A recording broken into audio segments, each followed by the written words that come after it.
kati pressure kyenyinyalwa buli wosembere kyenyinyalwa nawe bajja kwenyinyala ng'omuntu yenna nayimirira nti nze kumweyimirira ne wana bamuganda batata yabadde amuwa ssente okuvuma kabaka family ye kyasobola okujja ne bwe ba family ye badde musasulira nze omuntu eyakutta omwana ono yamuyambye nnyo yamuyambye atya because ono mwana mwadde mujana kere nkyanga yavudde ku kizimbe ne bamusuula wansi n'afa because kati ajja kugenderuza yebako emyaka gye newe ginaaba 5 oba 10 abeera eyo bamuyambye okubanga ati asobola okulivinga because abantu balina obusungu bungi olabanza ovuma nagamba lawo ovuma jajja wange nenyiiga naye kati ate omuntu ng'omuvumidde kabaka we olaba bavumye kabaka gwe tusinga okutya mu Buganda kati ate saabasumba kiba kitya olaba bavumye kabaka ate archbishop tuwadde nnyo abasiru obudde tasooyinka tulina mukuba discussing ako wano wadde tusomesa abantu naye era tuli ku basiru betwogerako because omuntu ategeera a normal person ng'otegeera have never seen such an idiot who can act like that boy. I've never seen such an idiot who can act like that boy. No muntu yenna njagala nnyo ogenderera omuntu agambi awandike za kitagaza ogende kogenda omunyigemu olabe bwafaanana nentegeerayo mu bwongo mentally. Abantu bangi bali wano balwadde emitwe gyalwala naye nga tubalaba batambula mu kkubo tulya nabo tunywa nabo nga tetumanyi nti balwadde nga mentally they are sick. Omuvubuka kati bamita kabaka okitegeera ku social media abasiru nti mute kabaka waffe abasiru abantu babuukidde we batyo mute kabaka waffe abasiru njagala tubeere realistic chikeni noba chikeni bwani ayinza okulwana because fe tulabye abantu bangi bazze ne bavaawo ne bagenda okitegeera generation negenda ewevu negenda neno negenda kati chikeni noba chikeni bo ani ayinza okulwana nti mumwagalako content bani abamwagalako content okweyambula oyo ate ani amumwagalako wali omumusabyeko nze wali omumusabyeko content wokweyambula adi ayagambye ba YouTube atoli Morris Cakes and Events Limited bakola cakes eza birthday okwanjula baby shower bridal shower mu buli design yonna gy'oyagala traditional cakes n'ebika ebirala kosa n'okutegeka emikolo ne girabika bulungi basangibwa wa Kaliga okumpi n'akatale k'aba veteran ku namba z'essimu z'olaba wansi awo ku call ne WhatsApp kola order cake kutuukako yonna gy'owangaalira byonna oyagala bibajje bitanda dining oyagala ntebe nnungi za class ziliko oyagala ordrops ez'omulembe oba oyagala duvet bed covers ez'omulembe oyagala kibitanda bine bitagwamu bitagombe bitalumya mugongo byonna Farukwa Nsanzi basangwa kibuye ku Ntebe Road bali opposite ne Petrosite okumpi ne Keti Motors genda obakubire kusima namba za simu ziri wansawo yogerako nabo jango lambule jango gule amanya nze Nsuuga Mustafa nkola ne Alihira Holdings Uganda Limited tuli bakozi ba biodigester wamu n'okuzimba okwenjawulo so olwaleero tuli waneeno nga tuli nkola biodigester ekyenjawulo ekiriwo nti yo eri mu basement wakati okusinziira nga bulijjo abantu mu kiraba ti eno parking lot so eri wansi eri parking lot eri mu basement leero tukoze size y'abantu 5 ng'era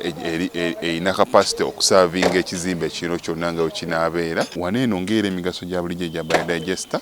tebagenda kunuunamu atwetaaze ku namba z'essimu 07017669992 ne MTN 0789224230 enamba ezo zonna kweziri ku WhatsApp. Munnayuganda omulimi n'omulunzi atunda ebikozesebwa mu kulima n'okulonda buno obubaka bubwo anti bannaffe aba Afro Canada Business Initiative wamu ne Global Events Canada bakuteereddewo omwoleso ogutuumiddwa Agri Business Canada International Expo 2024 awo ku Queensburg Convention Center okuva ng'ennaku z'omwezi 10 okutuuka nga 11 August 2024 mugenda kubamu okwolesa ebikwata ku bulimi n'omulunzi eby'enjawulo emisomo egy'enjawulo okuyigiriza okukozesa ebyuma bikalimagezi mu kulima n'okulunda engeri y'okugaziyaamu akataleko emitala w'amayanja wamu n'engeri y'okufuna zi international loans okwewandiisa n'okumanya ebisingawo genda ku website yaabwe eya www.afrocanada.net oba bakubire ku ssimu ezo kale nze lujja omulungi atulaba okwetoola ensi yonna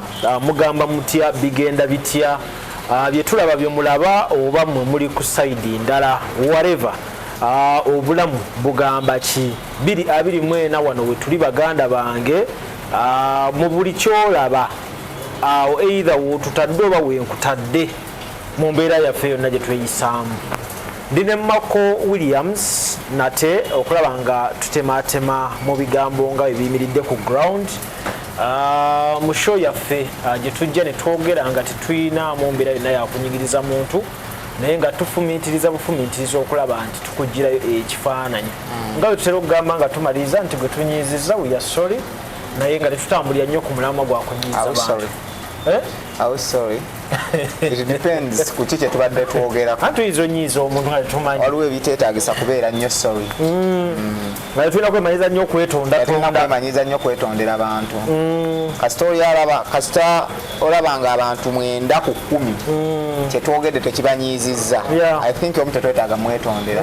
Naye singa omwenda guba gunyiize. Awo tulina okwetonda. Naye baba nga ali omu tumuleke. We don't need to apologize. Awo tuli. Naye nga mbabuuzaako mwenna abali ku Capital Music amanya n'eddoboozi Mako William muzzukulu wa Mako kansala omulondo w'e Kayunga. Muli mutya 224 kasipidi okawulira tususseeko tetukyasobola kussa tuba tukyalinda bwe tunassaamu ng'ate omukka bagutuggyako naye nga tujja kubeerawo ne Uganda waliwo twali mu lockdown. Nze personally nga ndowooza y'enkomerero. Yes. Okitegeera kuba teri yakirowoozaako twali tetukirabangako ne kibeerawo naye kati kino kisukka tekiri ekyali kirabwako buli ku makya wabaawo ekipi ekijja nga kiranga nkomerero nga byayogerwako byonna buli kye tulaba byayogerwako ate abawandiisi bedda babiwandiikako manyi ba author b'emyaka giri ejaggwa baali b'amaanyi nnyo tesobola kubazzaawo nti bano abaddayo essaawa zino tebyoboogera bibalanga byabuyayi byabufere nti abantu tebakyalowooza nnyo nti tekinologi akula naye abantu abagenda okukozesa tekinologi baba si bateeketeeke kubeera nga basobola okukozesa tekinologi oyo so nga ate mu sisitimu yonna ekintu lwekiba kikula weetaaga okubaawo okuteekateekebwa abo bwe kijjamu sisitimu okubeera ng'ekola ki ng'etereera bulungi okitegeera so kyetulaba bantu butamanya bwe butukozesa ekyo tukozesa ensobi zonna ze tuli mu kulaba era bakyogerako ne bagamba nti n'obutamanya tebukuggisaako musango kati bo bakimanya nti mu nsi mulina okubeeramu abantu obukotakola ki obutamanya ate era bino byaliwoko n'emirembe egyo gye tuwulira mu bayibuli egya Yesu nti waliwo abaazimba akalongo nti bw'ozimba akatuutiro akawanvu ennyo katonda ali omu birombo bakanya kuzimba kugenda olw'obutamanya bwabwe kumbe ebirebire nti bino ebirebire nti ate biyitamu ate osange kati so ne bapundikira nga nabo bakoze tebakola ki tebabitegeera kati so naffe bwe buno obutamanya bwe tuliko omanyi bwe tutuukidde wano olunaku olwaleero nze ng'omuntu waliwo ebimu bye sitatera kubuukira nakwogerako ate olusi waliwo olusi weeyagala oyogere naye nekikusuukako nosooka ogamba naye mazima ddala ono muntu oba nsolo ono aliko kizibu oba mulamu otegera nga tugoberera social media nga weeyimiridde olwaleero kuba kati buli kizibu ekitutawaanya ng'eggwanga Uganda social media erina contribution y'amaanyi nnyo social media terina contribution y'amaanyi because social media tesookedde mu Uganda nze kati ntulidde eggwanga anti ekikyenzeyo nenkugamba nti baatuteekateeka ffe Mako tugikolerako bizinensi zaffe ne abalala bagikozesa ki because social media etufuukidde ekizibu ky'amaanyi omuntu ayinza okugamba nti katugyewo social media lujja okolerewa kuba nze ngikozesa nga bizinensi weetalimba sikola kati gwe social media okola ki ogyetaaga oba na bali ye bizinensi yaabo abavoola abantu oba nagwo gwafuuka mulimu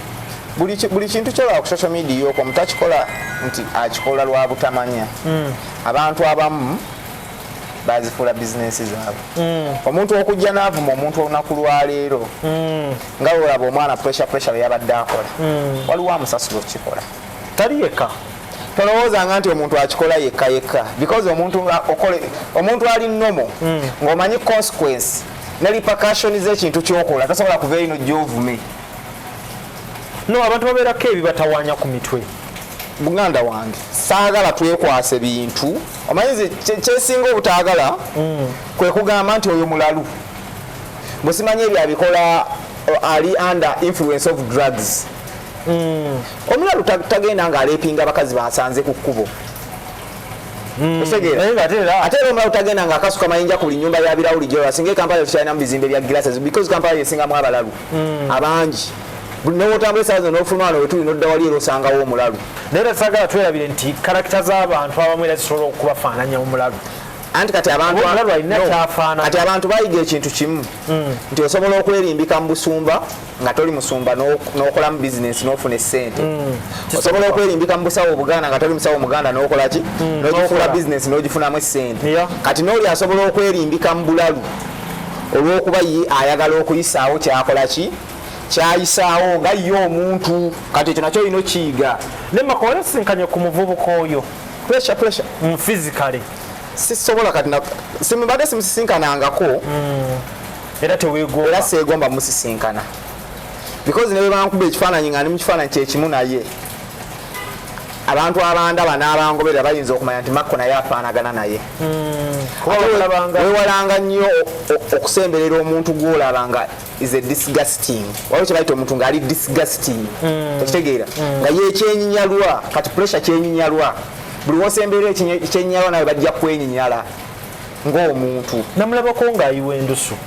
mu vidiyo emu. Kati kyenkubira nti byonna ajja bikola. Because kati tudisikasinga pressure ate waliwo n'alala betukola ki betutwaliramu. Nti buli wosisinkana ekyenyinyalwa ofuna obuzibu bungi. Okwagala okutereeza olusuulo ye smell. Because bw'ogenda ewantu nga wavundu ovaayo ne smell envundu. So it takes time okulaba nga wejjako smell weetaaga okunaaba n'okwekuba perfume osobola okukola ki okwekendeezaako smell. Abaana balamu abaana following bagijjawa ng'ovudde ku kya following kubanga nze ng'omuntu lwaki omwana ng'oyo sisobola muwa budde manyi nti buli we muwa budde mba nnyongerayo kyaliko. That's why nsooka ne mambo ate kati mu Uganda muno naye kati bano abagoberera to the extent nti nabadde simanyi nti kituuse ne ku level eyo. Uganda eno abantu abatalina byakukola si Uganda okutwaliza mu social media eyo ejjuddeko abantu bangi abatalina byakukola. Ejjuddeko abantu bangi abaggwamu essuubi mu luzungu hopeless people ekirala idlers. Ekitegeera sijja nagamba jobless because omuntu ali jobless abeera n'obwongo obunoonya omulimu but idlers ekitegeera n'abatalina ssuubi bangi nga lyabaggwamu. Kati nga kye basigazza kyokka kiri eki kukwata 10 n'agulayo MBs nga 4-3 okitegeera n'abeera ku ssimu okwo ne yeerikodinga n'ateekayo n'avuma. Lwaki nkuga nti kujjuddeko abantu bangi abatalina byakukola nti ate oluvannyuma lw'okubanga kujjuddeko abantu bangi abatalina byakukola ne kubeerako n'abantu abali frustrated ng'ebyokukola babiina naye nga bali frustrated. Ekitegeera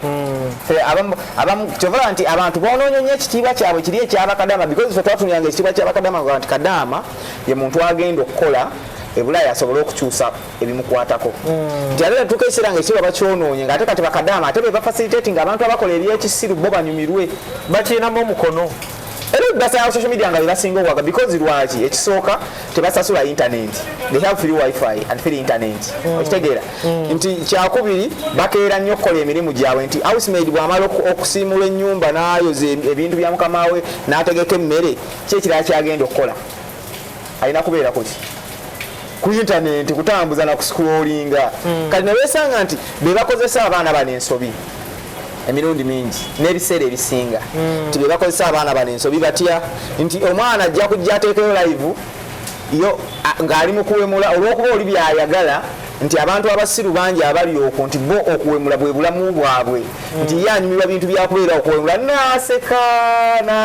manyize nagiga ekyo kimu nti si buli muntu akusekera wano nti abanyumiddwa byokola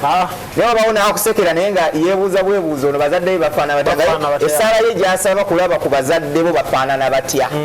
bw'akola ebintu ebyo because nazi kuno twakula gye twakulira ffe nga n'okuvuma obuvumi ekigambo nti olinga amata konko w'okivumidde abantu bonna basasamala ne batulaga mwana waani ayogedde ekyo naye bayo tebiva ku live. Okimanyi nti kati saa zino okuwemula abantu bagufuula muzannyo oli oba omuyitakawo n'akubako eggambo nga toliwuliranga nako gwe gwalivumye kyakuvumye ne kitakunyiiza naye okuswala kw'ofunye mu bantu w'oyimiridde bakuvumidde kwe kukuluma ku mutima noga n'okwewunya omuntu atera n'akola live namba ng'ali mu kigambo kimu ekigambo kimu bigambo binene byokka kuwemula n'olaba oli ng'alyoko nga ayogera ebigambo ali mu bya simanya nze nkomba obwerere bw'abakyala nze nsinga okukomba mu Uganda nze namba omukomba oyo tujja tuuka wa tusooke tumalirize ensonga y'omuvubuka ono kati omuvubuka ono the begins at home buli kyetulaba kiva waka abantu kye batukola DNA yawaka omwana aba yagiyonka kizibu okujja okusanga omuntu nga wemulanga mu famire temwalimu bawemuzi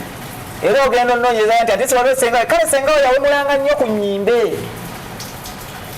kyogamba n'ono munnange naye ati nze nkubuulira nti jjajjawe yavumanga nnyo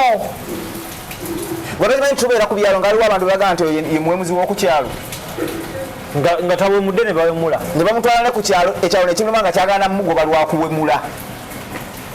kati ono omwana byonna byakola nze abantu mbabuulira byonna byakola because bw'oba asobodde okukola kyetuyita kalakata assassination for over 2 weeks ekitegeera nga bazadde be basirise nga bazadde be bamulaba tebavangayo kokkondeminga acts z'omwana waabwe naye nga basigala busigazi nga bamufacilitatinga agende mu maaso n'okuwemula kitegeeza bazadde be bakirinamu omukono ekitegeera kitegeeza badde bakola ki bamufacilitatinga awemule naye kino kituze nti bane tulina okuyiga enkozesa y'omutimbagano ebintu bino by'oyogera olwaleero lujja bijja kwogerwako n'emyaka 4 mu maaso ng'abadde nga n'atabadde tannazaalibwa azaaliddwa naye n'abiraba naga taata wange yayimiriranga wano n'akola bw'ati but ebiseera ebisinga kwe tuba tugenda okukola ebintu we don't think about the future tulowooleza nnyo ku kintu ekiriwo leero nga gwe omuntu n'ogamba nti nze kati nsazeewo olwaleero kampemule nfune following because ebintu ebyonoonese wano mu Uganda abantu basinga bebagala nti omwe percentage esinga obunene y'abantu basiru bantu boonooneka abaagala ebyaki ebyokwonooneka nti ate n'abategeera abatono abaliyo ne tukkiriza bano abasirusiru batuteking over kubategeerako okulwanyisa ku percentage y'abategeera n'abatategeera ku social media eyimiridde etya abategeera bangi nnyo kubatategeera abategeera just because nti abatategeera balina obudde bungi nnyo ku social media osinga abategeera ekitegeera nti ojja kutunula omwana nga alina video ng'eyewemula nga comment zirimu 3 ezivuma ekitegeera naye nga bano abawaana balinga 10 naye nga bwogenda mu 10 ekyo omuntu omu akoze comment nga 6 nti ono avuma nga amubuukira nga bamuddamu onakosekera comment nezibeera nga nnyingi nti abatategeera balina obudde bungi ku internet okusinga abategeera kati bwe buzibu bwetukoze eki bwe tufunye mu bizinensi eno naye nga singa abategeera naffe twekuŋŋaanya abatategeera ate tebasobola tu overcominga because abantu bangi abakozesa social media nga bagiryako nga balangako bizinensi zaabwe abantu bangi bakoleddeko obugagga naye gwe ngamba otya nti ono omusiru azaawe mulirako azze okuvumirako abantu yalina okuba ne following kyekiri kinakugambye nti osanga abategeera nga bali 3 naye ne bakwata ka video ka munnaabwe omu ne bakadiwetinga ne bakasharinga ne katambula mu contacts zaffe abategeera okitegeera kati ffe abategeera ne balowooza ensi nti abantu bonna basiru nga bo naye nga abategeera be basinga obungi because tosobola kuŋŋamba nti abasiru basobola okusinga abagezi obungi tekisoboka kubeerawo tutuulire ensonga y'omuvubuka ono engeri gyekwatiddwamu okuviira ddala ku population okutuukira ddala ku ab'ebyokwerinda kuba nategeddeko nti yakwatiddwa bamukutte ali ku seemwayi wadde n'alayo wadde beerimbika mbu be bamukutte omanyi internet twateranga nnyo gikozesa to inform to educate na to entertain kati abantu abasinga bagikozesanga nnyo to disinform people okuba walongo information they are no longer informing people awetuli because yenkugambye nti abasiru bangi abeerimbikako abaagala okufuna numbers kati nga ye bwalaba ekintu asobola okibuga naga nze nakikoze n'omubuuza wa we bamukwatidde bamukutte budde ki basirikale ki abamukutte kwebalioko ku internet saagala bamenya mannya bangi kwebali okwo nagamba ate bamukwatidde muloje emukono ate bamukwatidde gindi ate bamututte nalufeenya ate bamututte gindi kati so nga nebwomubu naye nga tubabuuza ekibuuzo kimu nti ani yakubye ekifaananyi bw'oba gwe wabakutte lwaki ekifaananyi kiri kimu okitegeera lwaki omutugamba tukati so internet abantu bangi bagifudde yakubeerawo okugaba information etaliiyo kusiriwaza abantu nakwonoona ggwanga tekijanga nti abatategeera balwana nnyo okulaba nga ba overcoming abategeera naye ng'ate abategeera bakyakola ki bakyaliyo bangi so mu mbeera obadde ombuliza nti engeri gye bamukuttemu ne audience abantu bano ku byonna bye bawulidde obukkakkamu buno bwavudde ku ki ekisooka emirundi egisinga nti okusinziira ku information report gye nafunye omwana ono wabadde akolera information adde yafuna weyeggalira weyapangisa wabeera so nga tamoving out katafuluma nyumba ng'abeeramu n'afuluma nalona ebintu najja n'avuma because naye abadde amanyi obuzibu obuyinza okubawo ku kikyakoze nga bafacilitate nga abalina kyagala n'akitumya ekitegeera kyekyazibuwaddemukko abantu okuba nga bamufuna mangu ekyokubiri nti abantu basooka nnyo batunuulire balabe DNA y'ekintu efaanana etya okitegeera nti ani akiri emabega twagala nnyo okusooka because tusobola okugamba nti olwaleero avuddeyo n'avuma tugamba oba just waliwo ekimutuuseeko waliwo amufoosinze netugamba katusooke tumutunuulire tulabe agenda wa ogera n'enkyazeemu n'avuma noga tekaba akagenderere ng'omukadde akogga ogera n'oluzeeno banoga kati ono ali ku mission ekitegeera kati audience nayo toginenya because esooka netula nebuuza nti omuntu avuma bwatyo institution nga petwakula tuwa institution ekitiibwa naddala ez'amaanyi nga ne ku history gwozisomako osooka neweebuuza ani amuli emabega kubanga jjukira obuganda n'abaganda omanyi n'okumanya nti omuntu yeewera nagakaka wange waligwa okitegedde kata nagamba akaabya kabaka amaziga ndi mukaabya musaayi webale nnyo okitegeera kata webuulize ebibuuzo ebyo nti ki ekireeta obukkakkamu mu bantu kati kyeki kyenkugambye nti oli asooka n'atunuulira n'alaba because osobola okubakira omuntu nga bamuteze nga bet ng'okafiiremu akanyeebwa okitegeera kati osooka n'otunuulira n'osooka olaba kyova olaba nti abantu babadde bakkakkamu naye nga buli kimu ekibadde kyogera tubuuza ministry ya gavumenti yo eya ministry of integrity okitegeera ekola ddi okitegeera poliisi mukola ddi semwayi mukola ddi because waliwo cases eziteetaaga nakumala kufuna complainant ng'ebintu ebizzeewo biri on record okitegeera because wadde onaadde baagala ekivugo kizza mu byobufuzi ngaliwo bakikuba okijja mu byobufuzi okitegeera nti omwana wuuyo avumye Buganda avumiddemu ne president kitegeeza bano be bamusindika avume netugamba sooka olindeko lwaki bano be basobola okubanga be bamusindika neruga okay bw'aba abadde avuma gavumenti lwaki gavumenti temukwata ne mubuuza omwana oyo n'ababulira ani asindika oba bano be bamusindika ne tukimanya okitegeera kati nga tulina okutunuulira nti kati ate bannayuganda ennaku zino balina ekintu kimu kye bayizze nti etteeka baliwanya ekitiibwa nti newe oba yakakola mob justice ku muntu oli atunulamu n'alaba nti muki musango okitegeera kati omuntu ng'alina osooka akiwe obudde anoonyereze ku mwana ono oluvannyuma alyoka acting because kati ajja kugenderuza yebako emyaka gye ginaba 5 oba 10 abeera eyo bamuyambye okuba nga akyasobola okulivinga because abantu balina obusungu bungi olaba nze nagamba olaba ovuma jjajja wange nenyiiga naye kati ate omuntu ng'omuvumidde kabaka we okitegeera kikyoba olowooza kyaddako naye oba abaana badde babasomesa ebintu bino oba abaana tebategedde bulungi nti kali kyebaweeti bino tubivaluinga mu society oba tuddeyo abantu kati bekyekingemu badde mubasomesa abaana ab'omulembe guno tetwetaaga kusomesa baana twetaaga tteeka likole mateeka gegakola twetaaga tteeka likole njagala etteeka ekigendo ne bona abagunjula because togenda kugunjula bonna waliwo abaana batalina bazadde baabwe ng'ani anaabagunjula waliwo abasula ku street awo ng'ani anaabagunjula okitegeera ng'ajja keera enkyanya kuli smartphone atandika okukola ebibye ng'ani anaamugunjula okitegeera naye twetaaga etteeka likole nga lujja bw'okeera n'ovuma Mako okitegeera nga liddayo ne likola ng'erya faaza omanyi faaza lukodo yabeerawo wano naye ng'etteeka lya faaza lukodo likola nnyo tebyali bya kamera okumanya teryali lya mawulire katika producer did etteeka ya faaza lukodo lye lyamwavuwaza Nenalongo n'okugenda ne panado w'abasajja n'okugenda okutandika pulesa didi okudda ku njaga because bwe bamala omukwata forensics yajja netwala computer netwala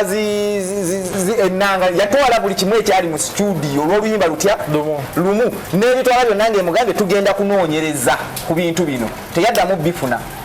senga jasi nantume yali bubezi audio note n'emutwala n'emusibya audio note bino ntiyadde ayogera mu kati ate ng'oli mu video ate wano ng'oli mu video bwoti ng'oyogera n'okwogera but just because nti government yawa abantu eddembe lingi nti n'amateeka ga wano tegakyakola nti etteeka lya wano kati likola nnyo ng'oyogedde ku byabufuzi ng'oyogedde bwogezi nti president ngenda kumuwamba biki biki kati werikolera terikyakola okitegeera because tulina settinga presidents abantu ze balina okugoberera ate ze balina okulabirako nti omwana singa akeera olunaku lwaleero n'avuma institution yonna oba ya Buganda oba ya Busoga oba ya Nkole oba ya Toolo oba yawa wakati wano tutuuse omuntu agenda kukeera ku makya ayambalire eddiini y'omulala agiteeke wali atandike okuvuma okitegeera nti kati olaba bavumye kabaka gwe tusinga okutya mu Buganda kati ate Ssaabasumba kiba kitya olaba bavumye kabaka ate archbishop ate mufti tebamuwemule bano abaana omanye ebintu bino byonna ng'ombuuza n'okumbuuza binnenyamiza nze kimbuuza obuuzasikiriza nti kyabaddewo n'avuma minisita wa ICT UCC n'osirika nota akitinga wadde okufulumyayo ekiwandiiko ekiragira okukwata omwana oyo kwegamba muze gujja gukula bukuzi ekitegeera naye nti tuwadde eddembe lingi nti omuntu asobola okuvuma n'awookingawe nekino ekintu ngakwatiddwako n'akola n'erinnya n'enkya ne bamutendereza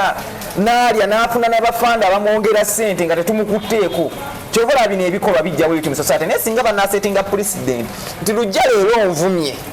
bugenda okeera enkya nga tukutwala mu kooti nga tewali nakwebuuzaako nga osindikibwa luzira emyezi 6 olyoka olowooza ku kyokusaba beyiro tewerabira nti waliwo n'abeewaana nti bakabi wano mu Kampala naye ng'obwakabi bwabwe kuvuma bantu that's the only way gye tuyinza okushapingamu n'okutereeza society si byakusomesa tetwetaaga kusomesa twetaaga teeka twogere ku weevu eriwo essaawa eno ndaba abantu abawaana ate omusibe mbu kabaka abo be basiru betwogerako bali bennaggambye bibi kabaka w'abasiru kabaka w'abasiru naye kino kyatandika mpolampola abantu bajja n'eŋŋombo awo ku social media ne babuukira kyenkugambye ekintu kimu nti tuwadde nnyo abasiru obudde taswinga tulina mu kuba discussing ako wano wadde tusomesa abantu naye era tuli ku basiru betwogerako because omuntu ategeera a normal person ng'otegeera I've never seen such an idiot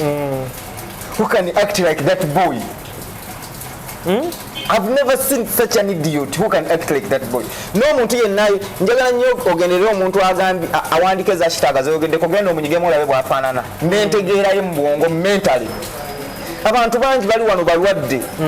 emitwe gyalwala naye nga tubalaba batambula mu kkubo tulya nabo tunywa nabo nga tetumanyi nti balwadde nga mentally they are sick. Omuvubuka kati bamita kabaka okitegeera ku social media abasiru nti mute kabaka waffe abasiru abantu babuukidde we batyo mute kabaka waffe abasiru anti kyeki kyekugambye nti president emyaka 4 gyakulembedde eggwanga lina ate eggwanga omanyi bagamba eryato lifa lifaki abo balina engeri eryato lifa oba buvuba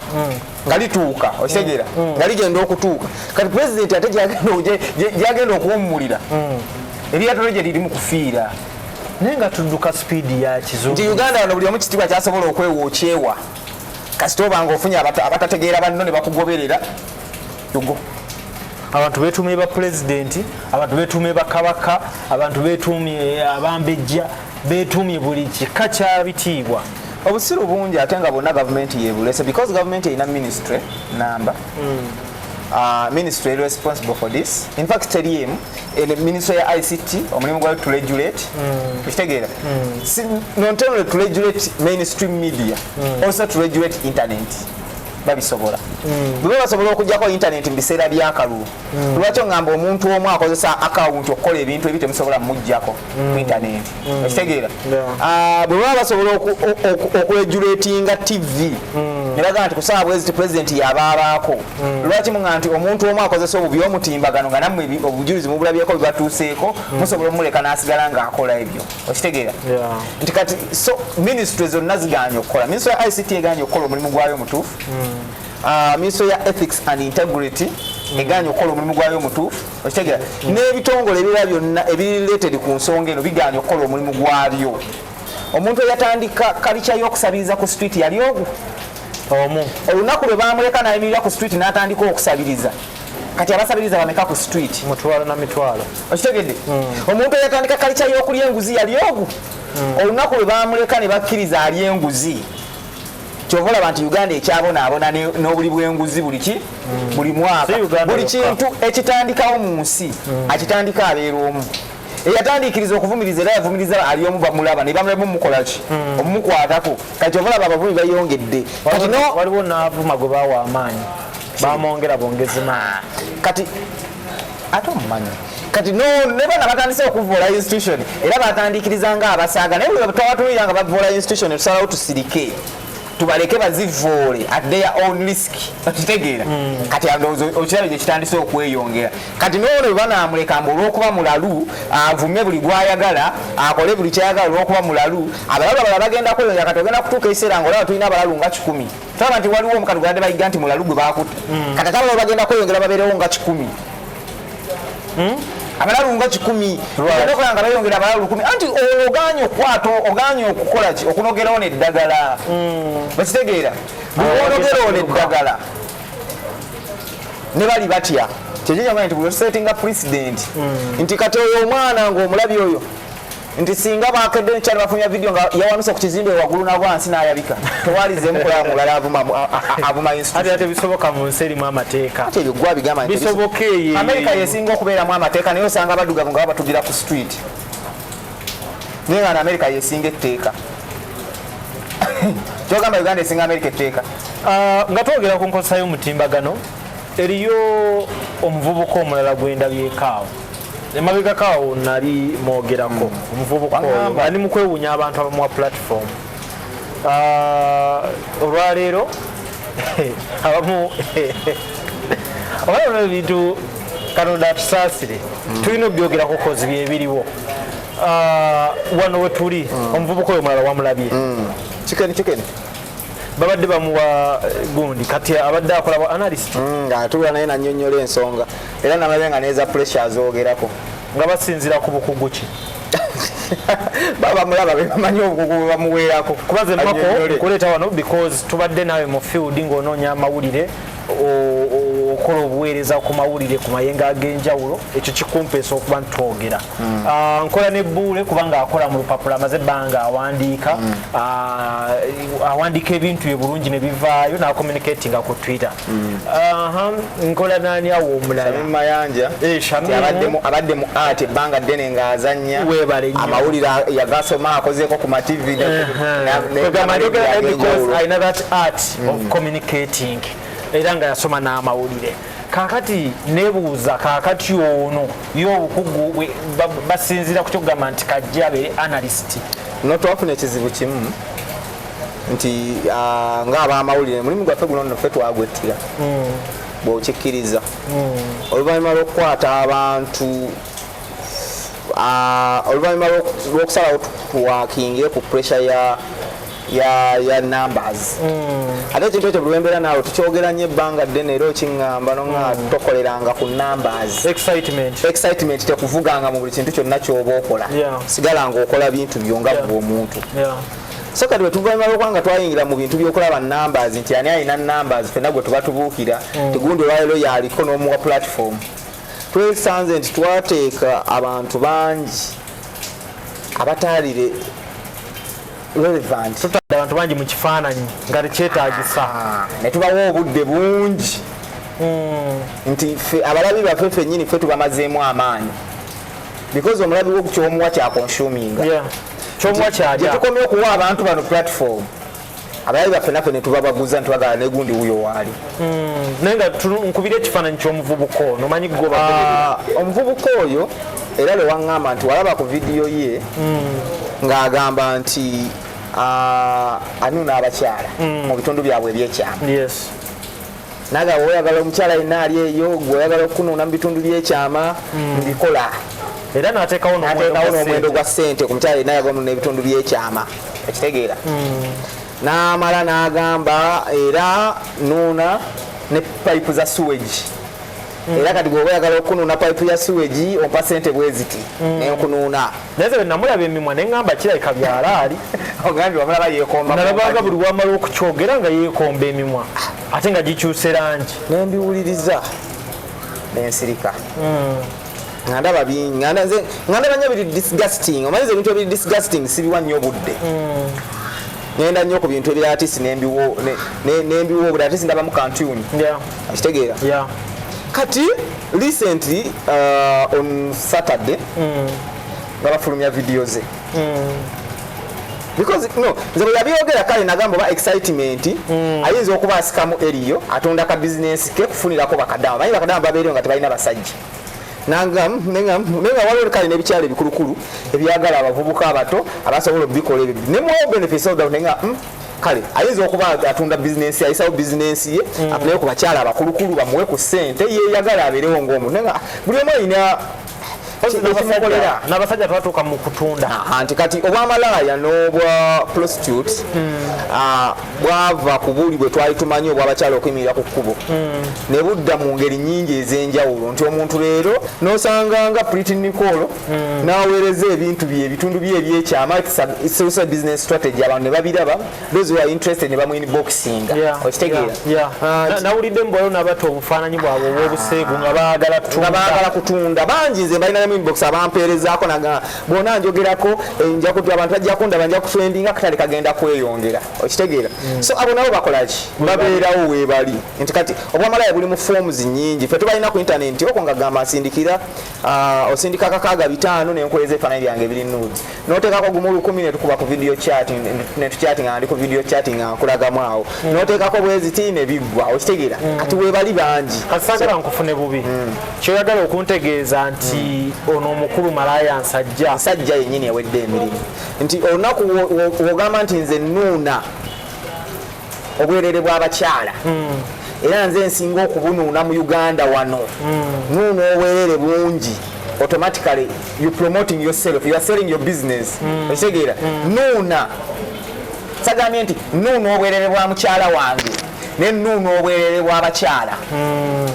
noteekako n'omuwendo tuba oyagala okunuuna obwerere mpa emitwalo bwegiti bwoba oyagala okunuuna suwegi pipe mpa emitwalo bwegiti okitegeera automatically oba ofuuse malaaya ekitegeera tukulaga nduga kale ali mu bizinensi ye anoonya kyakulya nalabyo ebividiyo bye olw'omukaaga nina vidiyo gye nasoose okulaba nga ali ku buliri bwati yeyambudde yenna yeesize omuzigo munene ali mu kweromansinga ebitundu bye ebyekyama omwana oyo neŋŋamba twatuuse ddi wano nenkwata ku mutwe nenga bwe tuba nga tuli wano Katonda twetaagamu delivery ey'amaanyi nena vidiyo endala nga yeesize bulungi ekizigo akakinyaza bwati akabina n'akakuba ekifaananyi ngaali bwerere nga bwe yazaalibwa naye kuba ekifaananyi kabina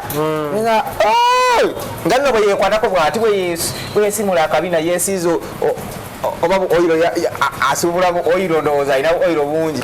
kati vidiyo eyankutudde we natuukidde ne neebuuza nti omwana ono ddala alina abazadde abamuzaala wadde atugamba yakulira wano obukoto bazadde be ebintu bino ddala babimanyi omwana yeesize oyiro yenna omubiri n'akwata engalo ze 3 n'alyoka atandika ozesonseka mu suwegi pipe nakubyeyerisengamba nagambe Mako najooyalerakulagirakulagirakuwapono asuse omwana yekozesa engalo 3 mu suwegi pipe negwe nabadde naye nagamba bwe nagende naŋŋamba naye Mako ebintu bino bw'obiraba olowooza ki leka mbuze kati wamala okukola ebyo nga someone ali celebrated mu mawulire ng'amala amuhostinga ku analysis gwe tuwa ekitiibwa n'amutuuzaawo mu katebe ne banyumya no semanyire yabe abadda mukyaza bakwata data nabiraba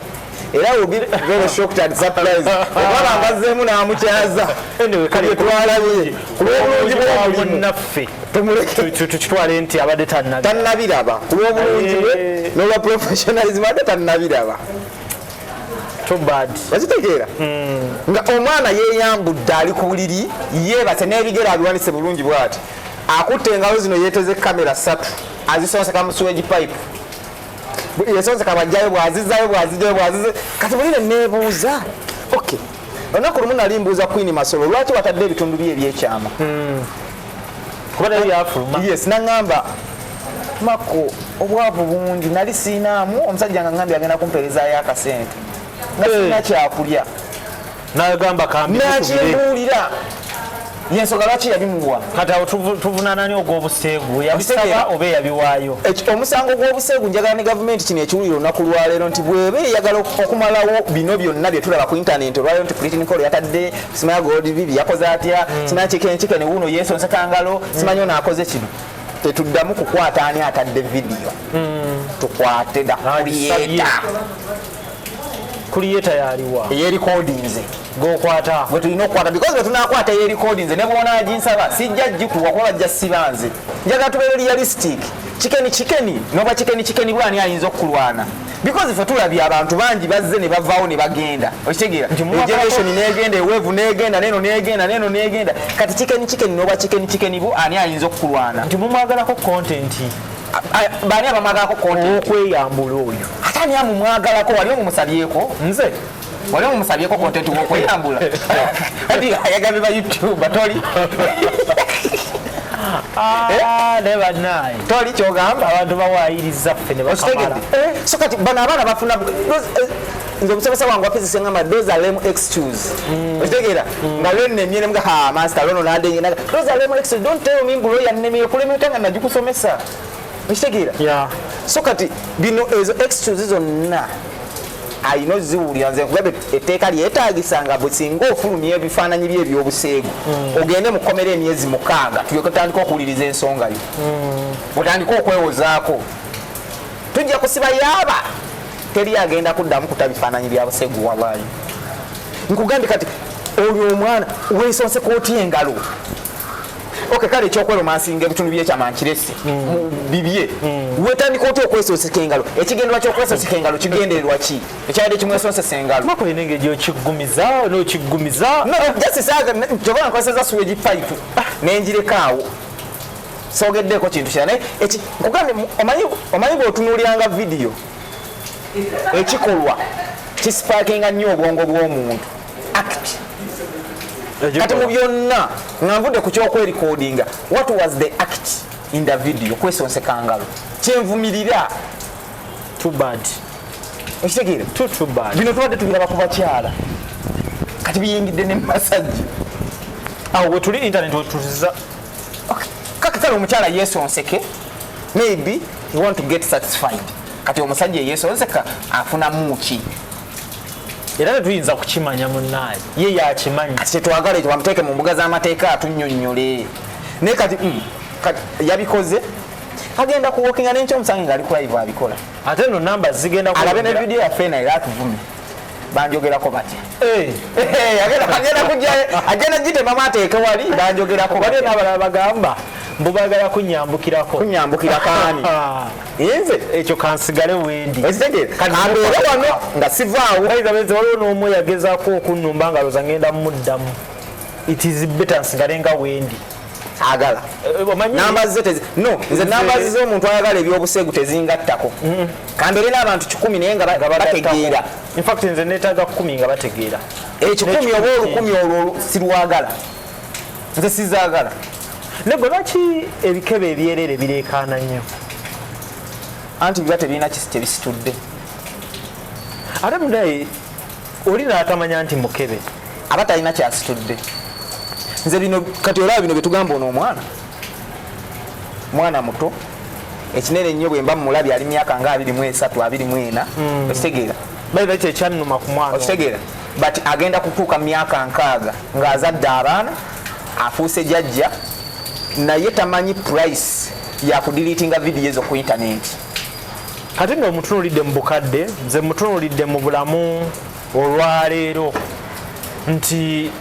binayinza okuba yabikola emyezi egiyise naye mutunulire olwaleero ng'afunye opportunity ennene ekola n'omuntu akola amawulire kati olwaleero biri mu abadde afunye omukisa nti osobola okuba nti buli wiiki ojja kutuula bulandi yo ogisazizza ogijje ku tiktok otandise okutapingamu audience endala kati ate ofulumiza bya buseegu kanajjukira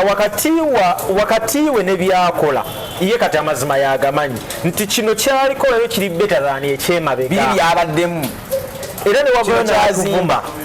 nze I don't care kuba mmanyi amazima agamanyi nti kino kyazimba kino kyabadde akola talina kyazimbye kino kyalabyeko kibadde kirina value nnene okusinziira ku kiri kye yalimu okitegeera kati wuuyo otadde weesonseka ngalo olowooza omuntu abadde akutunuulira ng'otudde mu interview bwoti oli mu kunnyonnyola ebintu by'amagezi bw'atunuulira ne vidiyo y'okwesonseka engalo alowooza ki alowooza ki gwe ngaali eyo alaba olowooza ki oba okyasobola muwa obudde oyo kati abo abaana tebannalaba so wetuli tebalowooza nti obutavuma tetumanyi kale Mako tugenda kukoma wano olwaleero naye nga ffe betwogedde tubyogedde infact mukaleero nange nyinamu butaaki bwentaddemu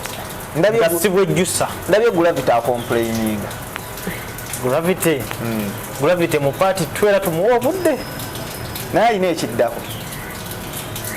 ali mu kuzimba ekiddako kwe kupevinga olujja lwe tasobola kuzimba nagamba naye ate nze ne Gravity kale olumu mwewuunya naye kyaliiwo anti kyaliiwo naye nze mwewuunya oba lwaki tabirese ne bigenda ate wabireka adyewa mpozi yafuuka bizinensi kati mwakola omanyi ebintu ebimu mu nsi wetaaga obireke akitegeera tewetaaga nabbiremerako nnyo kati yali badde yakisazi nakkiriza nti omupiira gwamusuna nali wano nenkugamba nti yali mu pulaani ne DJ eriko okukola ekyo abulizebulizaawo basobole okutambuza eggulire likole ki libeeko werigenda nga abafunira omuntu omwangu ajja okuyingira mu firimu zaabawe interview biki eggulire lisobole okutambula kati yagenza ate n'akoppa oluyimba lw'omusajja kati ate mulabye ali ku musajja agamba omusajja eya striking zobe Gravity bukyobeera gwe takimanyi nti YouTube striking kasoba nga okoseza ekintu ekitali kikyo nti omuntu waba yali gestalinga ebintu bye mu copyright kati nze abantu kambagambe nze njagala nnyo Yakedubbe is my favorite artist mu reggae music naye buli wenkwata music wa Yakedubbe naye muteeka ku TikTok bamuggyako eddoboozi bamustrikinga ne bamugjayo because it's copyrighted kati ngamenti Yakedubbe yanstrikinze oba otegeera music wali copyrighted kati ne music gweyogerako era baba mpeeza bangamba Yakedubbe biki luyimba balugjeeyo abakola amanye bumanya yezizayinza zikola ate okuzizesalinga mu copyright otegeera nti omuntu yenna ne bwanaabawa n'akwata oluyimba lwa Gravity n'oyayimba eddo olwa mugenzi Paulo Katolo yaddamu n'agezaako okwagala oluzannyiramu YouTube ejja kukuba nga gwe Gravity olina waka weebase naye omuntu bamulage nti Gravity aggyeyo oluyimba so ebintu bino twetaaga okusoma kino kiddeko ku kiri nti abantu baganya okusoma okufuna information bamala googera out of ignorance kati statement gyakoze agyogedde lwa butamanya era mutunuulidde ng'akizimbirako n'akyemeko ne nga Gravity ebbanga lyobadde wano gwatasomangako okumanya nti YouTube esobola okwekubira copyright kasita omuntu abanga yali gyesalinga ekustrikinga nga n'omuntu sitalina nabudde bwo nekustrikinga nekuwa n'emmero because omuntu aba aligestalinze waka nawa YouTube olukusa ne rights okubeera nga emonitaringa wakawe on his behalf nga yemwinako okitegeera kati gwe nojja simanya Bobi Wine azigyeyo let's stop doing diversion and let's stop kwagala funa ki popularity kutambulizaako bintu let's reason like mature people ate reasoning nga abantu abagenzeeko okusomera because ebiseera ebisinga okureasoninga kukuyambako okwewala ebizibu byewalikoze eki byewaliguddemu ng'omuntu so sijja mwongerako kamulekawo nenjagadde mulaga nti byagamba abantu aleke kubuzaabuza abantu namuvuddeko dde oyo nze namugyeko dde engalo so Mako sibula abantu baffe ne programu eddako tubasangewo abantu njagala okubategeeza nti okuwandiisa abayizi ku Victoria University kukyagenda mu maaso ku main campus awo ku Jinja Road muleeta abaana ku Victoria University Professor Dr. Lawrence Muganga abalindiridde mubawandiise mu courses zonna ebibuuzo byakomyewo ebya seniors eyokuna ey'omukaaga P7 so muleeta abaana tubawandiise ku Victoria University mu courses ez'enjawulo balina computer sciences balina journalism information technology art and design bachelor in law mubaleete okuva ku diploma certificate degree masters ne PhD muleete abaana ku Victoria University tubaaniriza mu ssanyu tukendeeza omulembe gw'okulizoninga ng'abantu abatasomye information is power muleete abaana Victoria University tubalindiridde tweyanziza nnyo mwebale okubanga mutulabye mu bye twogedde jamu ebikuyamba ebikakuyamba obyesu